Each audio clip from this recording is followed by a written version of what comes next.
Shalom saudara dikasih Tuhan, selamat pagi.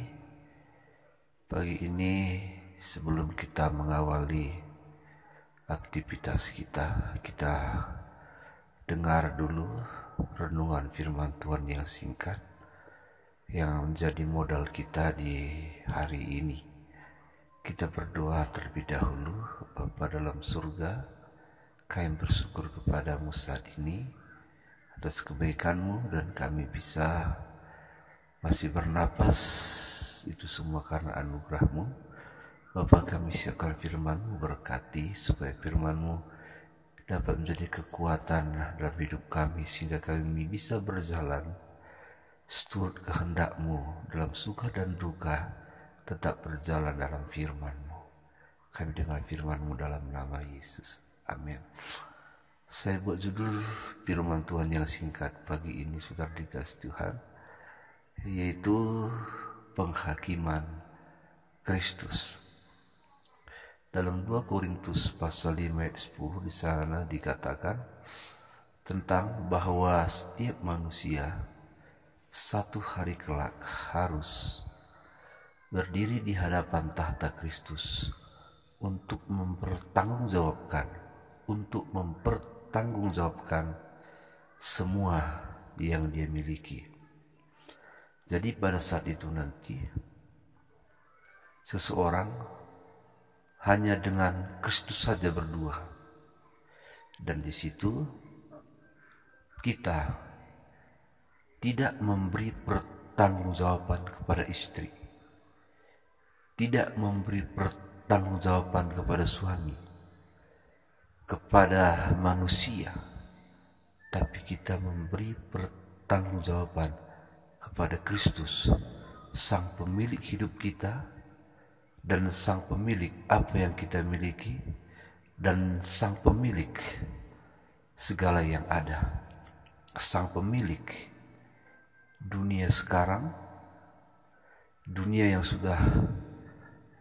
sekarang dan dunia yang akan datang, masa sekarang, masa lalu, dan masa kekal. Dia punya semuanya. Jadi kalau suatu hari kelak kita harus berhadapan dengan Kristus, maka kita harus mengerti dalam-dalam tentang hal ini, yaitu kalau kita nanti berdiri di hadapan tahta Kristus dan dihakimi atau diadili, setelah diadili kita akan dimasukkan, kalau tidak ke surga sudah pasti ke neraka, dan kalau tidak ke neraka sudah pasti ke surga. Jadi hidup kita yang sekarang ini Tuhan Yesus berikan kepada kita hak penuh untuk memilih surga atau neraka. Sebelum kita memilih surga atau neraka, kita harus tahu lebih dahulu bagaimana keadaan surga dan bagaimana keadaan neraka. Keadaan surga adalah kekal selama-lamanya dalam sukacita. Neraka kebalikannya, susah selama-lamanya, kekal. Nah, orang bodoh saja, saudara dikasih Tuhan, tahu memilih yang terbaik.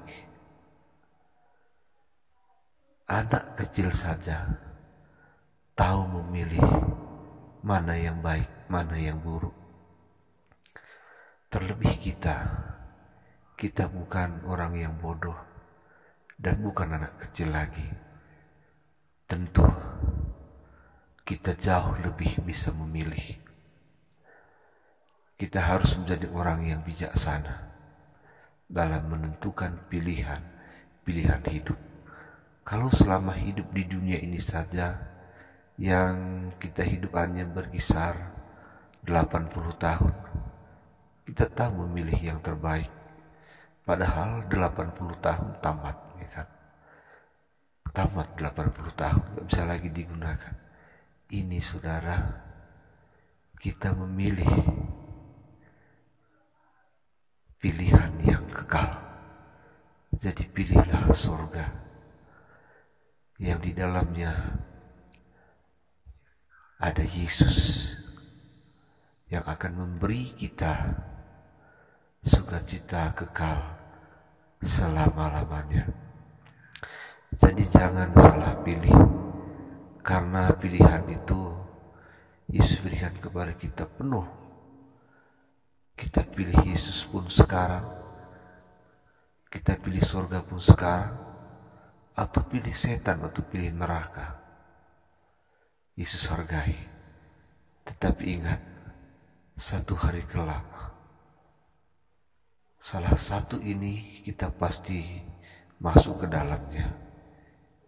Pilihlah yang terbaik, karena Yesus sudah membuka jalan ke surga melalui dirinya, yaitu pada saat dia mati di kayu salib, darahnya tercurah bagi kita semua, dan darahnya itu mengampuni dosa kita. Dan oleh sebab itu kita bisa memilih, karena kematiannya kita bisa memilih surga atau neraka. Inilah jadi renungan pagi hari ini. Tuhan memberkati. Karena channel kita ini adalah channel yang masih baru sekali, kami sangat membutuhkan subscribe dan saudara menekan loncengnya juga untuk mendapatkan renungan singkat setiap hari dari channel ini. Tuhan memberkati. Kita berdoa. Terima kasih banyak Bapa, firman-Mu sudah kami dengar, berkati, buat tertanam di hati kami, supaya kami takut dan hormat kepadamu, supaya pilihan kami tentang surga di dalam Yesus Kristus bisa kami pertahankan sampai seumur hidup kami. Segala puji bagimu, dalam nama Yesus kami berdoa dan bersyukur. Amin.